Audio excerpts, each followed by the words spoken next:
अनिल मिश्रा पहले जवाब दे शंकराचार्य अविदेश्वरा मुक्तेश्वरानंद का। अभी मुक्तेश्वरानंद कहते हैं कि जो मिश्रा जाति है वो ब्राह्मण नहीं है। तो पहले अनिल मिश्रा शंकराचार्य के सवाल का जवाब दे कि वो मिश्रा ब्राह्मण है या कोई और है, क्योंकि मिश्रा को पहले खुद यही पता नहीं है कि ब्राह्मणों में मिश्रा सरनेम कहाँ से आए। ये ना तो पुराणों में लिखा, ना वेदों में लिखा, ना रामायण में लिखा। रामायण में ब्राह्मण है पर मिश्रा नहीं है, गीता में भी ब्राह्मण है पर मिश्रा नहीं है, वेदों में भी ब्राह्मण है पर मिश्रा नहीं है, पुराणों में भी ब्राह्मण है पर मिश्रा नहीं है।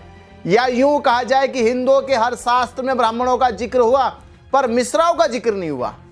तो अनिल मिश्रा पहले ये आइडेंटिफाई कर दे कि मिश्रा जाति कौन है, किसकी जाति है, ये ब्राह्मणों की जाति है या किसी और की जाति है।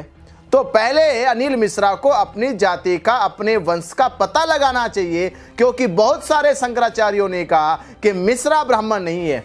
तो पहले तो आपको अपनी जाति का प्रमाण देना चाहिए, वो भी अपने शंकराचार्यों को, अपने ब्राह्मण जाति के लोगों को, कि मिश्रा नाम के लोग ब्राह्मण है या नहीं है। और रही बाबा साहब अम्बेडकर जी की संविधान लिखने की, तो इतिहास को जाके पढ़ो कि करपात्री महाराज, हिंदू सभा, संतों की महासभा जो लखनऊ से लेके दिल्ली तक और दिल्ली से लेके महाराष्ट्र तक जो बाबा साहब अम्बेडकर जी का विरोध कर रही थी, इस नाते कि बाबा साहब डॉक्टर अम्बेडकर जी संविधान सभा में संविधान को अपने हाथों से लिखकर देश के मनुस्मृति संविधान को खत्म करने का काम कर रहे हैं।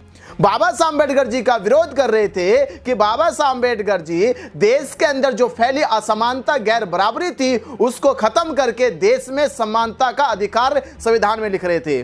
बाबा साहब अम्बेडकर जी का विरोध कर रहे थे कि जब बाबा साहब अम्बेडकर जी इस देश में पैरों की जूती समझे जाने वाली महिला को समान अधिकार हिंदू कोड बिल लाकर संविधान सभा में पेश कर रहे थे।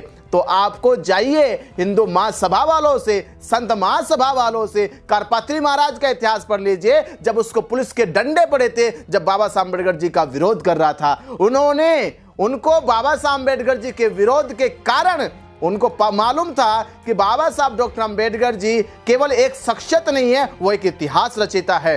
उन्होंने इतिहास रच के दिखाया और सारे ब्राह्मण उस समय भी विरोध कर रहे थे। जैसे मैं कहता हूं कि एक हाथी जब चलता है तो अनेकों कुत्ते भौंकते हैं, उस हाथी की चाल पे कोई फर्क नहीं पड़ता, वह हाथी फिर भी मस्त चाल चलता रहता है। ये वो हाथी बाबा साहब अम्बेडकर कल भी अपनी चाल से मस्त चल रहे थे, वो अपनी चाल से आज भी